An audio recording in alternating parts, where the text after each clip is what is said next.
Welcome to Unite Now, where we bring unity to you, wherever you are. Hello, everyone. My name is Mike Geig, and welcome to another episode of Unity Behind the Game. Today, we are talking about Airborne Kingdom and the studio The Wandering Band, and I'm here with Ben Wander, founder, or one of the founders of the studio. So, howdy, Ben. How you doing? Hey, good. You had a quarter founder with cheese joke earlier that I couldn't not let be part of the recording. That was fantastic. I guess it's worth noting that Ben had said there were 4 founders, so it's a quarter founder. Right, yeah, exactly. I guess it's not funny when you actually explain it, right? I guess I should have just let it go. Yeah, I mean, I think I probably should have said there were 4 founders before that. I don't know what we're doing. Mistakes were made on both sides. I think we'll just live with that then. That'll haunt us forever. So awesome. So before we talk about the game, which Airborne Kingdom, I like to say the name a lot, I'd like to know a little bit about the Wandering Band, how you got started, who you guys are, all that fun stuff. Yeah, so the 4 of us, the 4 founders, are all ex-AAA people. I think combined we calculated something like 53 years of experience, or it makes us all feel really old. But we all met at Visceral Games, which was an EA studio for a number of years. I think all of us worked together on just Battlefield Hardline together. Before that, I was at BioWare and some other studios. Fred was at EA Montreal at some point, but we all coalesced on Battlefield Hardline, had a blast working together. We basically worked in like the same cubicle area, so we were like a pod together. And then I left and made a game called A Case of Distrust on my own. It was an indie game. And right around the time I was finishing it, EA decided it was finished with Visceral Studios. So that was a good jumping off point for me to try to, bring back some of the coworkers that I really liked working with. And we decided to make a studio, and that's how the Wandering Band began. We're all remote, which used to be a unique thing, but Right. now these days seems to be pretty common. But you did it before it was cool. Exactly. Yeah, we're the hipsters of remote working. Right. Totally. No, I mean, it worked out great for us. And I am hoping that a lot of studios see how well it can work, because for all like a number of reasons, including traffic and congestion and all these things, but even mental health and stuff, I think working from home works really, really well for us. Mm-hmm. We sort of we're trying to establish a pattern of meeting up every 6 months or so all in one place, which we did in Washington State in February, which, if you'll look back on the calendar, was maybe the last month we could have done it in Washington State. Right. And so that's the part that's affected us most at this time. But I think overall we really like working remotely, and it lets us really reach out to various contractors and friends and really talented people that we would be location limited otherwise. So I think it's really helpful. Are you guys a rather distributed team? Yeah, that's right. So I'm in Denver, Colorado. Chi is he used to be in San Carlos. I forget exactly where he lives now, just south of San Francisco, I think. Zach is near Seattle, Washington, and Fred is in Montreal, Canada. And then, we have a contractor now who originally we had worked with at EA. Then he moved back to India. Now he came to visit California and has kind of been stuck here for 4 months. So one of our artists I went to high school with, actually, which is really interesting. I love that I can, bring Erie back into the fold. She's amazing. She's in Vancouver. So, we get to pluck people from different spaces, which is really, really nice. And these days the tools kind of let us do that, which is really cool. That's awesome. Actually, it's interesting you mentioned Battlefield Hardline. I have over here on my shelf a sealed copy of Battlefield Hardline that's signed by a lot of the folks. All right. So it's like I almost wonder if did you end up signing any copies of Hardline? Maybe I have your signature. Yeah. So maybe I have your signature. It's possible. That's awesome. That's really cool. I'll have to go take a look. They used to leave them on like the kitchen table, and then if you were around, just grab a Sharpie and sign a bunch. I always wondered where those ended up. So there you go. Well, some of them went to Unity. Exactly. No, so in this actually was just a friend of mine was visiting, was like, here, I have this and I wanted to give it to you. And I was because I'm a Battlefield fan, right? Nice. And so I was like, oh, that's pretty awesome. So random. What a small world. Yeah, that's cool. That's cool. So tell us a little bit about Airborne Kingdom. Tell us a little bit about that. Yeah, so Airborne Kingdom is this kind of really unique blend of exploration game and management. You're building a city in the sky, and all that comes with, housing, food and water, other desires and needs and stuff. You have to manage all that, sort of like a micro sim city or a Frostpunk or Kingdoms and Castles. But at the same time, your kingdom is flying and it moves around. The resources around you, unlike other city builders, kind of run out pretty quickly. So you always have to be on the move. You're always searching for new resources. And that leads to a lot of really cool stuff. That leads to like a really interesting nodal-based story that we have, where the map is entirely randomized. And so, who you meet and what they tell you is different the entire time. What technologies you discover, because our tech tree is kind of half on the map itself. It's what you find, it's what you run into. And so your kingdom and your city can look very different from playthrough to playthrough, or even like from your playthrough and my playthrough. It can be very different. So it kind of grew into this really big thing, but we're really, really proud of it. And it's coming out this fall, so pretty soon here.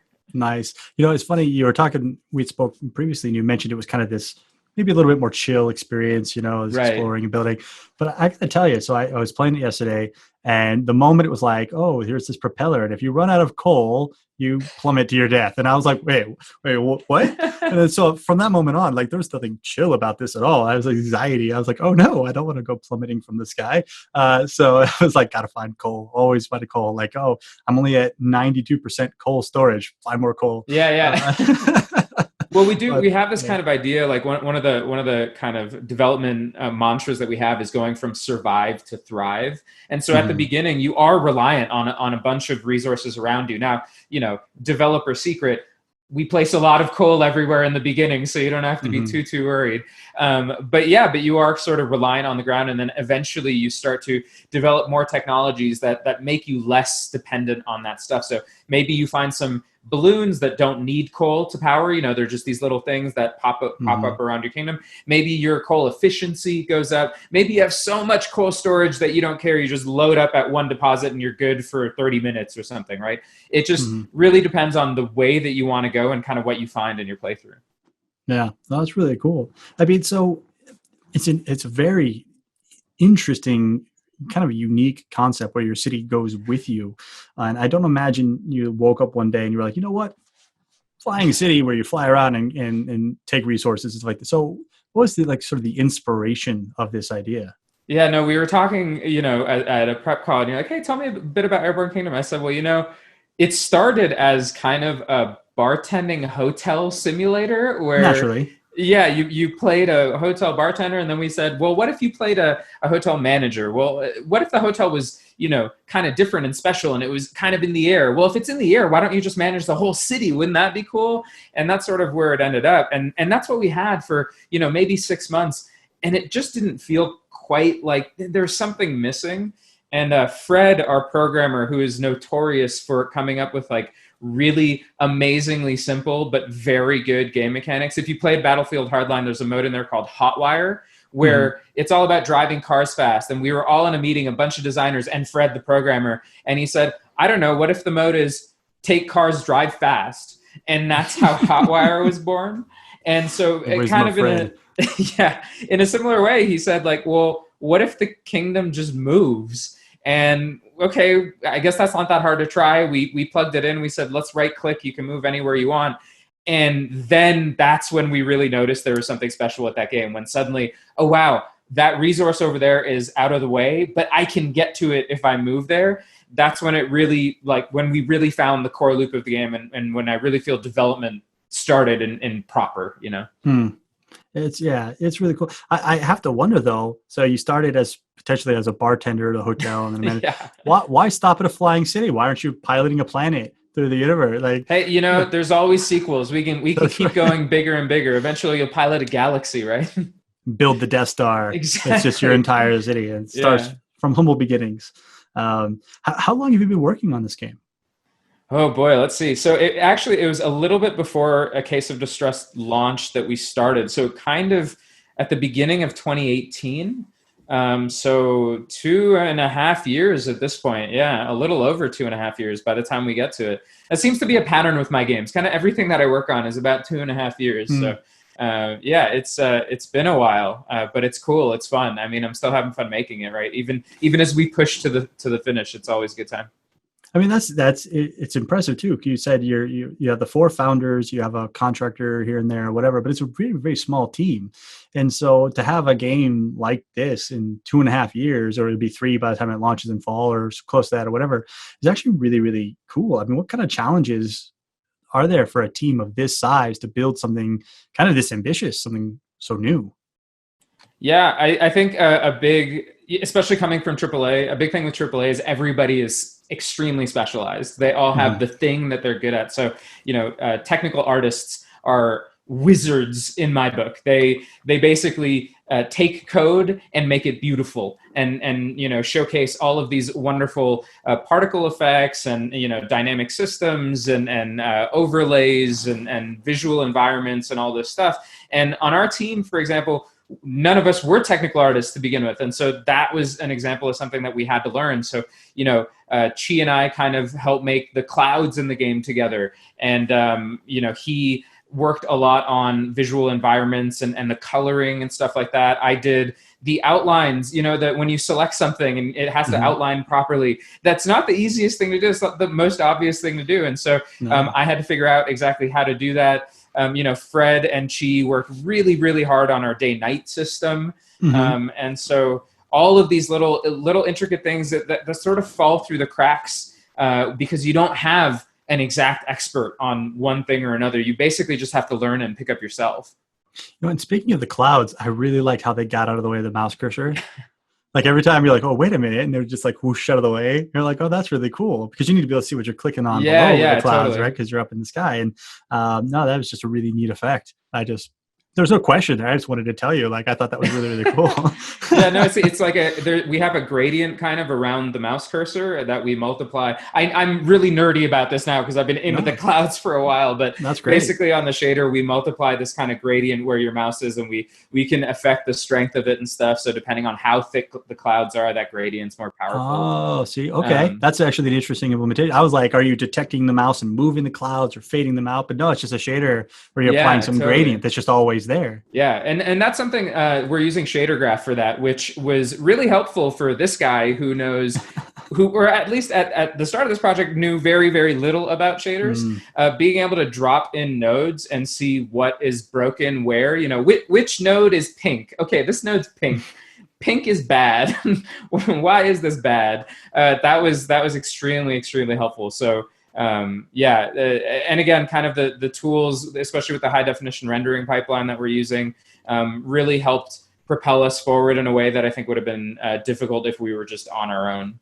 Yeah, no, that's awesome. And I mean, it definitely achieves this very unique look. I love how the map or the world is a map. It's such a cool, almost like a board gamey feel or whatever. Now, I'm kind of jumping ahead, but you did just mention HDRP, the high definition render pipeline. And I know before you had mentioned that you would set up or use that to set up some custom render passes. What kind of stuff did you do with that? Yeah, so I think overall our game is kind of made more in a cinematic way. So we basically take the color palette and almost fully desaturate it in the game.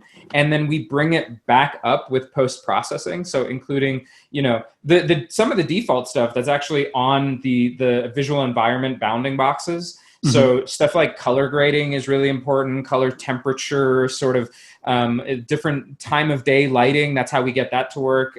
It allows us to, say you're in a different biome, in a different environment, we can color it completely differently and it doesn't look, we don't have to recolor all of our models or anything. We don't have to change the color of the lights in the world or anything. We can kind of just do that with a post process.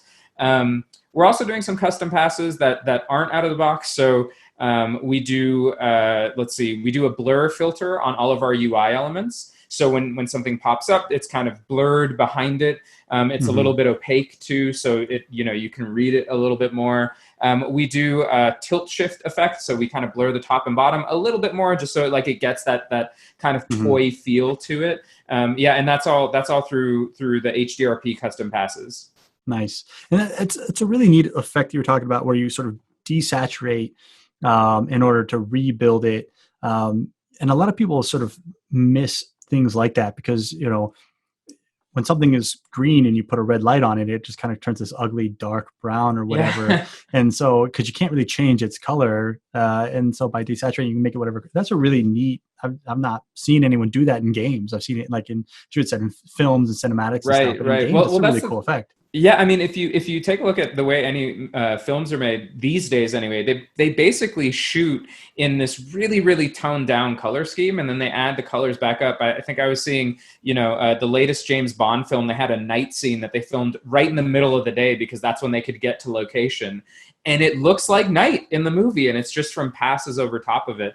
I think we all got that influence from Amy Hennig, who was the lead at I don't know what her title was, lead designer, executive producer, something like that, on the Star Wars game that Visceral was making right before it shut down.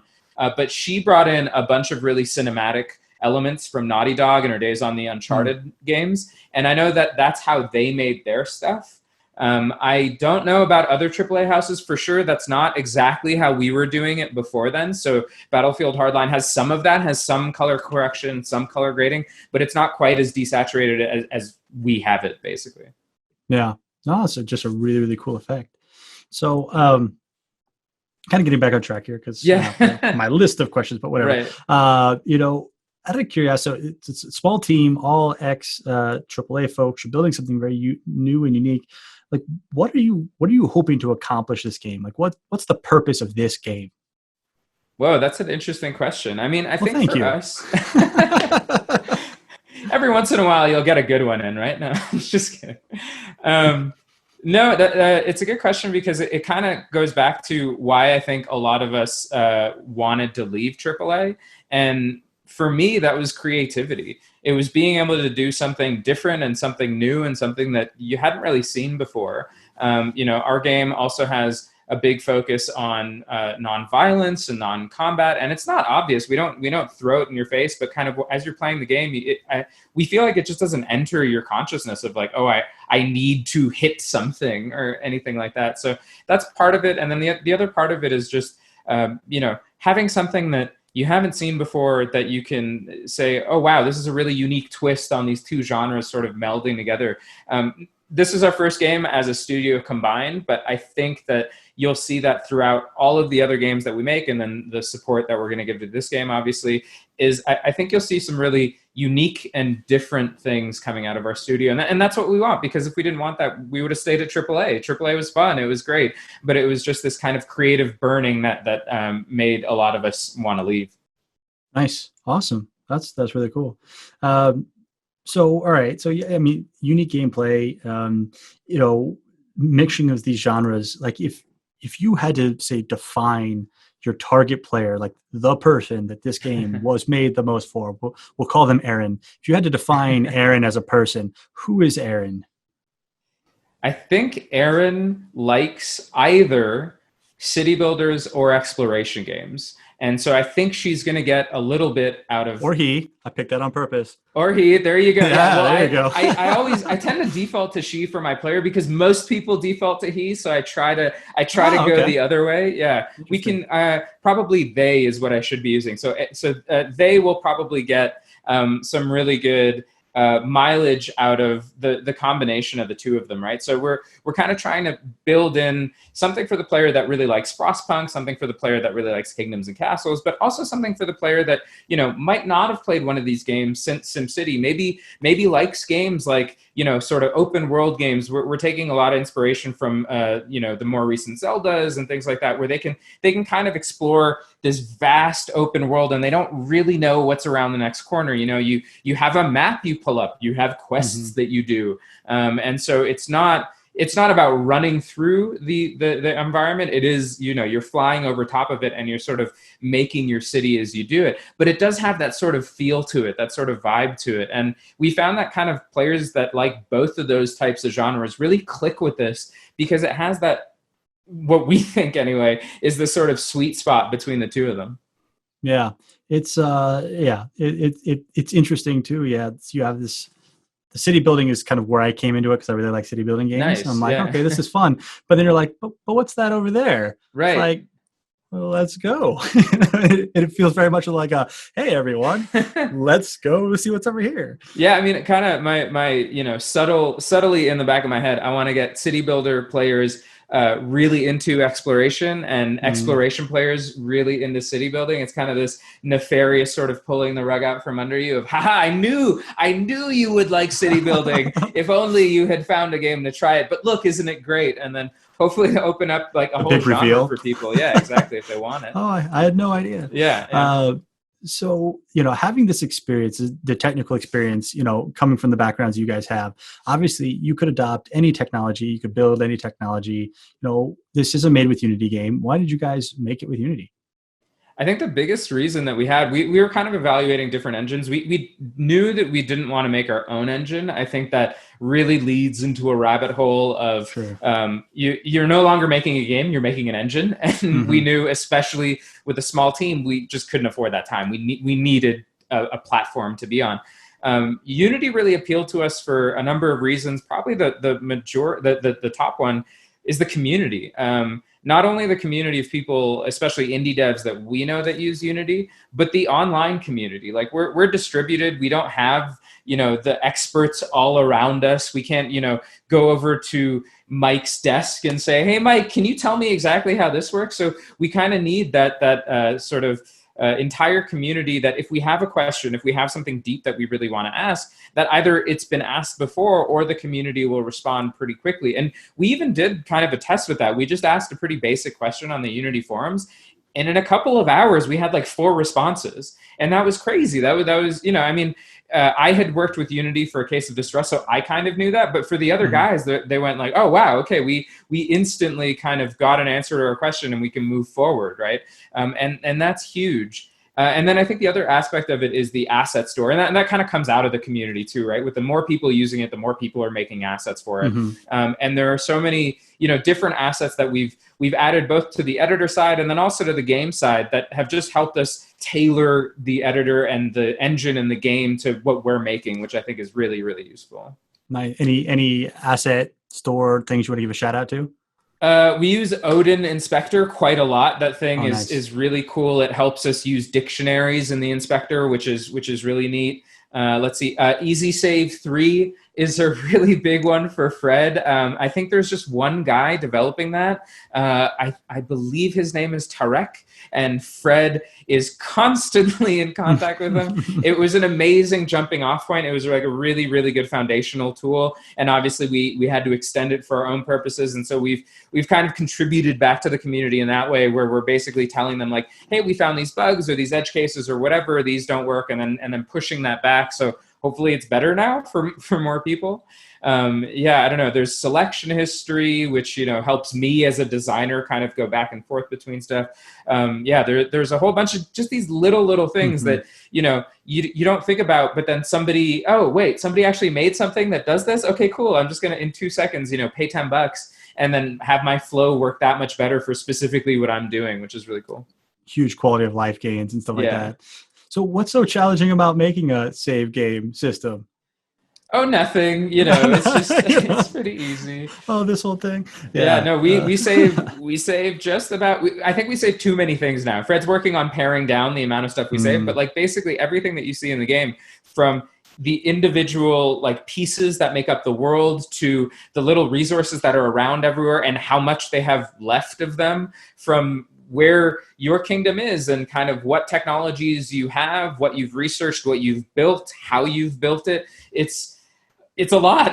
It's Sure. quite a lot. And kind of keeping tabs of it and track of it and whatever. We're really leveraging prefabs like pretty heavily. So we kind of save a prefab and then prefab variants and what state they're in and stuff. And so we basically, we use the Unity GUID system and load a prefab off of disk and then kind of fill in the states that are overwritten and stuff. So that in a very broad sense is what Easy Save 3 does. And I'm probably really simplifying the additions that Fred made to it because I know he's hammered it quite a lot, but we're in a really surprisingly stable state. We have an external QA company that started maybe a month ago, and we were really worried about the save system, and they hammered that thing hard, and it mostly stayed fine. Like it works, which is really a happy surprise for us, I think. No, that I think that phrase really nails mid-development. It was mostly fine. Like, Yeah, yeah, mostly just right. yeah, very middle of the cycle like state to be in for sure.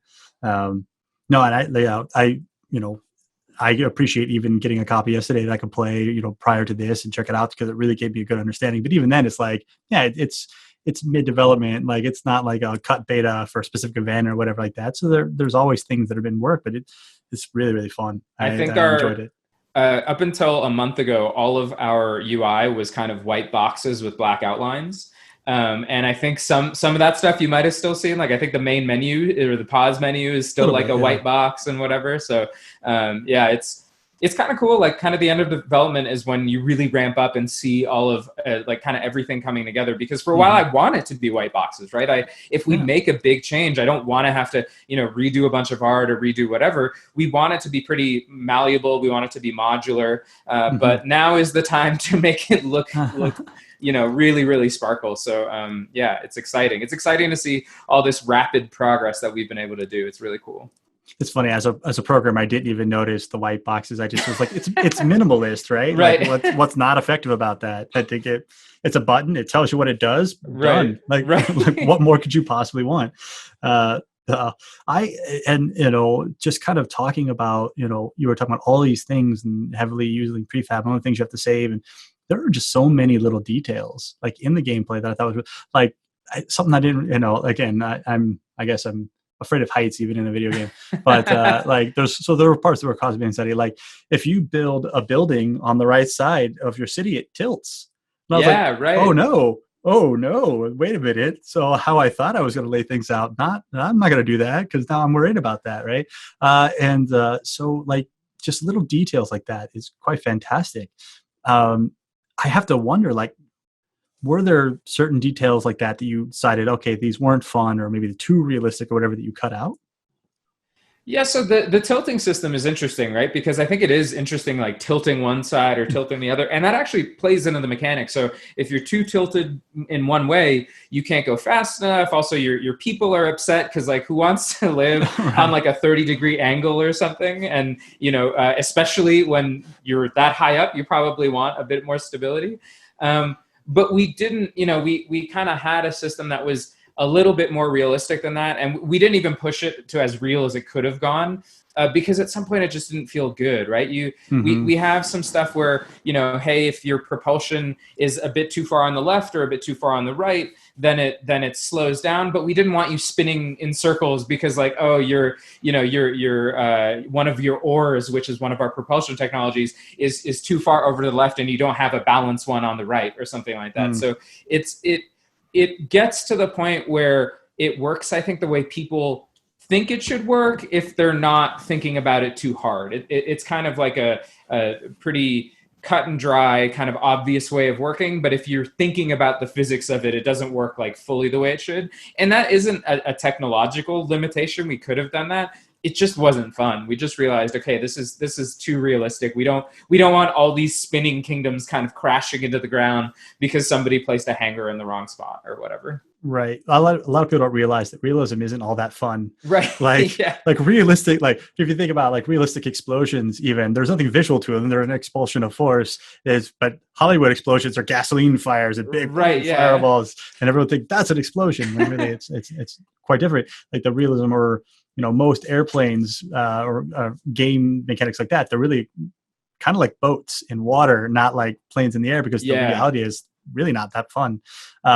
So a lot of people, that don't, they're like, I'm going to make this really realistic game, and they get it and they're like, no, this is actually no fun at all. But some of it is unintuitive, right? Like I think some, like, how many people know the Bernoulli principle for flight, for example? Like Doesn't everyone know that? Yeah. Yeah. So like, I don't know if like, hey, your road isn't exactly aerodynamic. So you're going to list down unless you have these wings pointed at this exact angle. Like, people just don't want to do that or need to learn that. And that's not to say, I'm saying that now, and then Kerbal Space Program is one of the most successful indie games for a long time, right?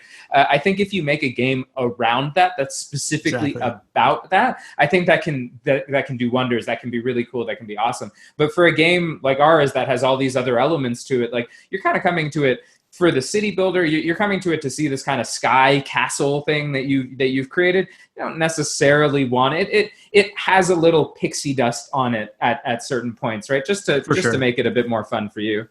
Exactly, a little extracted back for sure. Yeah.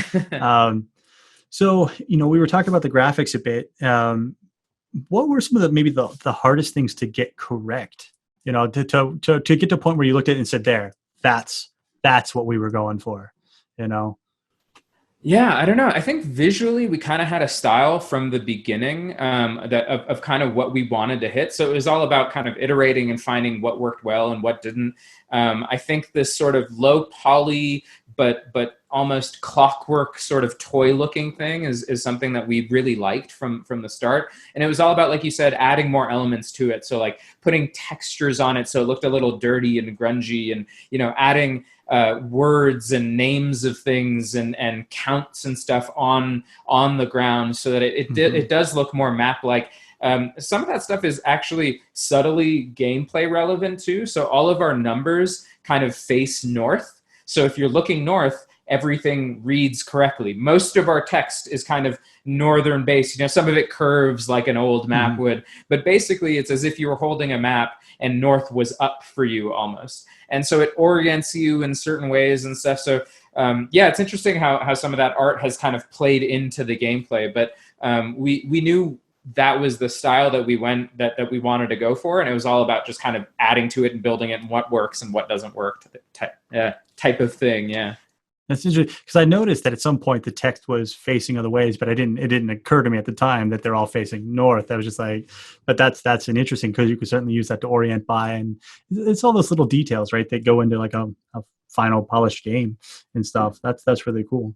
When you're iterating on these graphics and stuff, did you find at any point that you hit like a real like hard graphical bottleneck or any form of optimization that you absolutely had to implement?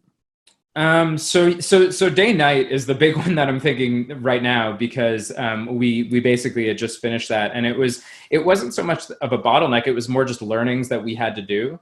And especially with HDRP being kind of new, there were certain questions that weren't answered on forums that we had to go explore ourselves. And so Fred and Chi really, really worked quite a long time and quite hard on, using the procedural sky system and using multiple directional lights, or tricking it into thinking that there are multiple directional lights when really we're just kind of using one, so the other one doesn't kind of shine through the base of the map and stuff like that. That's the one that I'm thinking of most recently. And again, it's all timing stuff, right? If you're moving a directional light every single frame, that can be really expensive. And so it's all about finding timings of when to move this and how do the shadows still look fine if we're moving it this way versus, or even what things on the ground should cast shadows. You're so far away from them. Like, do relatively flat resources even need shadows at all? Or does it not look any different with that stuff? So really it was the day-night cycle that kind of pushed us to be a little bit more careful than we had been before. We just kind of left everything checked on absolutely everything. And then as we sort of played with that stuff, and honestly, as we tried to make it run on even lower and lower spec machines, we realized, okay, there's some pretty basic optimizations that we can make here. And that would make day-night work really, really well for us too. Perfect. Awesome. That was a neat effect too. And you're right. Like, the shadows can be tough. A lot of people don't realize as the light hits like a really extreme angle where it's going fully across, like parallel to a surface, the shadows become very weird. Right. And so that's an interesting one. Talking about like mechanics and gameplay and stuff like that. Like what would you say are maybe some of your favorites or your favorite mechanic of this game? Those are my babies. I don't know. I can't pick one. Let's Sophie's choice. All right. Well, how about a couple then? I'll cop out. I'll give a cop out answer in the sense that I like the way the mechanics really work naturally together. I think a lot of people think about exploration and city building as two very vastly different things. And I think even probably people listening to this podcast right now are thinking, really, those were the two genres that you decided to combine? But really, it's all about just, it almost feels like a top-down RPG when you're playing the exploration. You're just kind of clicking around, and we never take you, we've had questions on our Discord of, well, what does the exploration mode look like? Or what does the city building mode look like?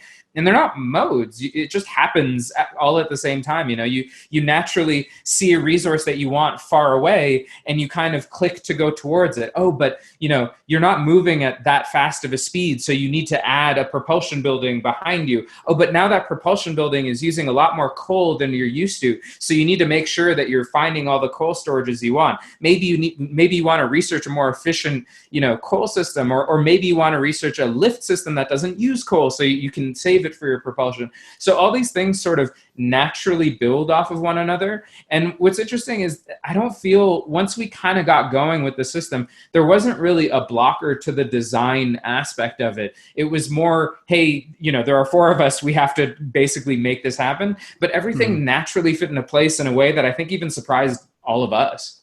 Yeah, I like that you could build while moving, yeah, because why not? You're technically moving all the time in the yeah, air, right, exactly. If I could make a feature request, I really want like a GPS voice that so you just be tooling along and it's like, turn right at the next village. You're like, oh, well, it's our turn to turn. We gotta go. Yeah, great. You are now approaching your destination. Yeah. Maybe that'd be DLC. Who knows?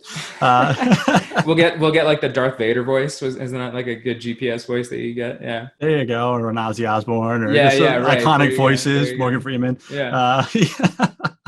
Oh, that's awesome. So I asked sort of the question about optimizing for graphics, but what about, with these large procedural worlds and stuff like that, and all these things on there, what about optimization of the code? What were some of the things that maybe you realized that you had to do a little bit differently? Yeah, so I think one of the things that we're doing is updating our UI only every 5 frames, and it's staggered. So different parts of the UI update, at different rates.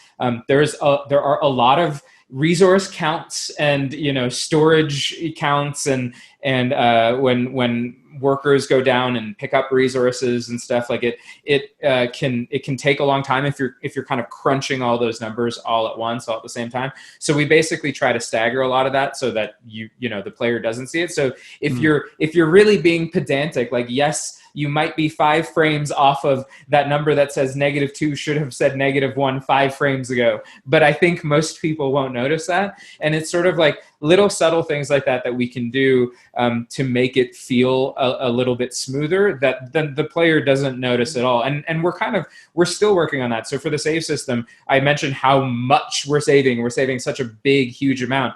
And one of the things now that we're working on is an autosave system, because as you said, if you run out of coal, then we don't want you to reset the entire game. We want it to have saved at some point recently. But saving all of that data all at once can take a lot of time. So we're basically trying to break it up into small chunks that we can save iteratively, so that, hey, if we, maybe it's not exactly accurate, maybe that one part of the world way off in the distance that saves later than everything all around you might not be exactly accurate when you reload it, but you won't really notice probably that one oasis has 60 water instead of 65 or whatever it would have been. So little things like that I think, again, it's kind of like the magic dust that we were talking about earlier. It's these little things that players don't notice, but that really makes a huge impact. My goal, and I think our goal, is for players not to comment on performance. We just want it to magically work for everybody, right? Sure. And it's these little kind of subtle things that you can do that can really impact that. Oh, fantastic. Yeah. Now that you've said that, though, you're going to have so many people commenting it's 5 frames off. What? I know. The performance. Yeah. 5 frames. What are you We're doing? going to have frame counters on it. You're going to have people frame by framing, a YouTube stream. Yeah. That's right. My coal ran out at 4 frames, and that 5th frame is when it would have arrived. Right. And I would have survived. Right. Exactly. This is all your fault.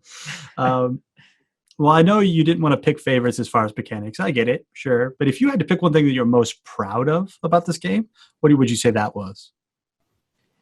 I'm the most proud of like the way that our team has kind of worked together, especially with at the beginning we didn't know, right? We didn't know if working apart would be very different for us. We used to all kind of work in a cubicle, and the way that we've been able to communicate and stuff now, again, the tools have gotten a lot better for it. Even Unity, I mean, we're using cloud builds now instead of building locally, so we can each just pull the latest build and not have to worry about it or whatever. But just the fact that we're kind of working at a pace that we thought we would be. We have yet to slip, and I'm not saying that in the next few months we won't, but it's not going to be like a year of delay or something, which I'm at the beginning I wasn't really sure what to expect. And so it's really cool that once we kind of set a schedule, once we knew what we were making, we sort of kept to it, which I'm kind of really proud of about this team, without like crazy amounts of overwork time. There are little bits of moments that we've all worked overtime for, but it hasn't been like this slog of, oh, we just have to make this game. I think we're all really enjoying our time on it, and we can all work at a pace that feels comfortable to each and every one of us, which I think is really, really helpful. Oh, excellent. What was actually, since you brought it up, what was sort of the reasoning behind like doing cloud builds and stuff? Like, what was the deciding thing there? I think it was just having them build without taking over our machines, to be honest. It was, every time we generate a build, it used to be, okay, like go make a coffee for 30 minutes or something, or go, and now we just have this automated system. And we only really made local builds for like a week before, again, because of the Unity community, we went, there must be a better way, right? Like someone knows a better way to automate this, even if it would mean like buying our own server or something. There's got to be a way to do this better. And instead, we found that Cloud Builds is a Unity service that just exists, and you can just, tell the cloud, hey, every time we have it automated. So every time we push a change to our Git server, bang, the cloud build suddenly goes off. It detects the change, it makes the build. And then, for example, yesterday when you went, hey, could I get like an early alpha build? Like, I promise I won't share it with anyone, I just want to play it a bit. I just went to our cloud server, hit download, played it to make sure that it wasn't entirely broken, and then gave it to you, and it seemed fine. Again, and even entirely broken is like it's a gradient, because we have tools that detect, oh, does this not run at all actually, or can we not get, we have like certain tools that say, hey, how far can you get in this? Can it do something? I think we might even have a save load, really basic check at the beginning to make sure that it kind of works. And having that all automated, took Fred maybe, I don't know, a week or two to set up, but is amazing. Like, has saved us so much time. I don't even think it was 2 weeks. I think it was, probably about a week to set up, and then boom, we were off to the races, which is fantastic. Nice. For those listening, cloud build. Hey. Yeah. Right. No, it's a great feature. Honestly, it's really good for us. It's been helpful. I mean, honestly, even when I'm developing by myself, I use it, because the secret is like sometimes I need to like see a build on my iPad when I'm doing like a mobile title, and I'm like, do I really want to go get my Mac, like sync the project to it and do a build? It's like, send me a Mac. And the last time I've built the game now, it has to be 6 months ago. So if I were to start a build right now, it would basically be taking over my computer for a while, especially building all those HDRP shaders and all those like things that I told you that we use that are super cool do take a long time to build. So having, another process that can go off and do it is really, really cool. Nice. Awesome. So, okay. We're getting closer to the end here. A few, my wrap-up questions, so to speak. What would you say is maybe the most important thing you learned during the process of making this game? That's all good. You've had a couple good questions like strung in a row. These are really good. I get a couple. I get a couple each time. I commend you. Very, very good hosting. I think there are a number of things from, like running a business to even like tech art, like we were talking about, to design and communication, both to myself, but then also to the rest of the team. I don't know if there's one thing I can nail down. I think honestly, it's knowing how to pace myself and ourselves as a team to kind of get to where we want to go in the right way. I think that has been really, something that's good, and something that I want to keep going. And I haven't been completely, I haven't worked, a standard work day every single day, but as many days as I can, I really try to do that, and I really try to push for it, because I think it's healthy both for myself and for our team, and also for the game. I think it's really, really important. I think you end up making very poor decisions if you end up overworking yourself for too long. And I think for our industry at large, I think I want to, make a game that we can say, hey, we worked exactly the amount that we wanted to, and we didn't push and we didn't crunch and we didn't make our contractors work crazy hours or anything like that. We kind of did this thing on our own terms, and that's really powerful. And obviously we're not the only people to do that, but that is something that, especially if we make it to the end of the project and are able to say that, that's something that I would be really proud of to say that. Nice. Well, I mean, it's a stigma in this industry, right? Yeah. Get used to crunch, get used to crazy hours, and giving rid of your social lives and things like that. So I think it is important. I think that's a very important thing to understand how to do. It's an industry fueled by passion, right? And so a lot of times people do it to themselves, like, I want to work these crazy hours, until you don't anymore. But so that's a good answer. That's excellent. I think the thing that helped me the most understand that is working crazy hours hurts the game. And that was kind of what broke the spell for me. I think always people think, well, I know I'm working way, quote unquote, harder, but it'll make the game better. And I think what you've seen proven time and again is that crunch really has no relation to the quality of the game. And if anything, it can make it worse. And so if I had like a PSA for game developers out there, it's take care of yourself, and then you'll take care of your game much better. Nice. Awesome. Any last sort of words for all the soon to be players out there, or for all the errands that are going to play your game?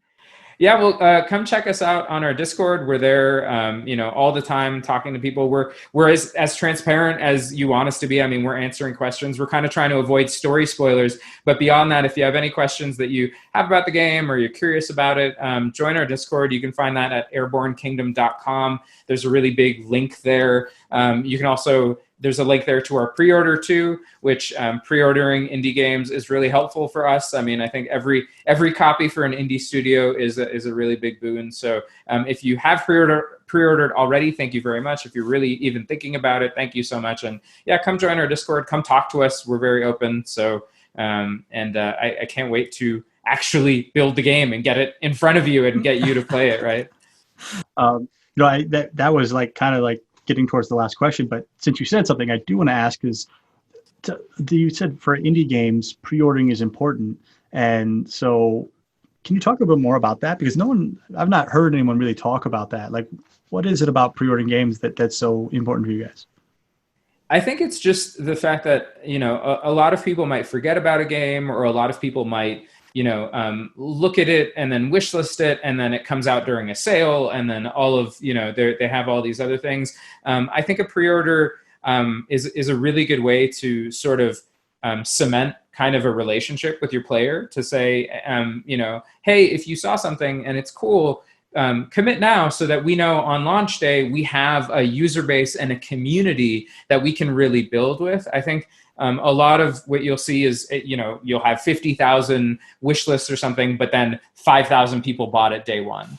Well, okay, maybe more people will wish list than they'll pre-order, but if even half of your wish listers instead pre-ordered, then you have a community of 25,000 people on day one that you could really, understand what they like, what they don't like, kind of start right from the beginning, listening very heavily to your community and being able to build with them, rather than listening to, the hard, just like only the hardest of hardcore that bought it day one and then having them shape the game. You kind of have a broader range right from the very beginning, which I think is really, really important for, games that aren't selling, 10 million copies or something. I mean, who knows? Maybe we will, and maybe, I'll be having the next conversation with you on my fancy yacht, but I kind of doubt that's going to happen, right? So we're kind of an indie team, an indie game, and that's helpful for us. That's why we can take more risks, because we don't have to sell 10 million copies or anything. But the copies that we do sell are really important to form our community and really guide us going forward. And what we hope is a long tail support for this game, which I think is what people are used to in city building and in indie games in general these days. Yeah, it has to be a flying yacht. Yeah, right, coal right. propulsion system. If it sells 10 million copies, I will at least have somebody working on that. I promise. Fantastic. And that's good insight. You know, used to pre-order games to make sure stores didn't run out, right? Right. And Yeah. since then, pre-orders have gotten the stigma of we have to pre-order to get these special items, or I'm not going to pre-order. I'll just buy it when it's out. It'll be the same price or whatever. But there's good insight there. I never really, even myself, never considered, for like the more indie developer, like that's actually a really important thing. And so that's some really good insight. So thank you for that. Actually, that's great. What's next for the Wandering Band? Well, we are working on finishing Airborne Kingdom. That's up next for us. Again, we're trying to get it done for early this fall.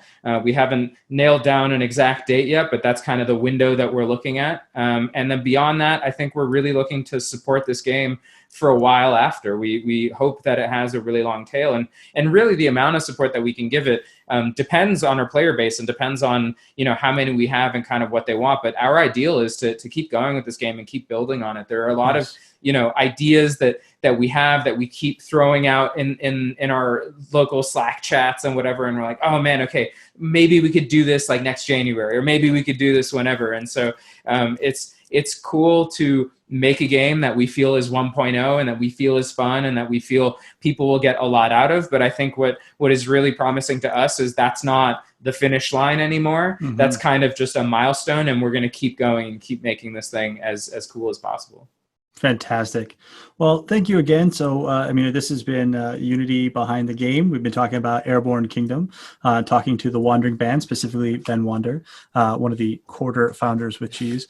So thank you. Thank you so much for being here today and talk with us. Yeah, thanks. This was a lot of fun. Strings of good questions. Very, very well done, Mike. I'll let my boss know. I appreciate that. All right. Well, you have a great day. And thanks everyone for listening.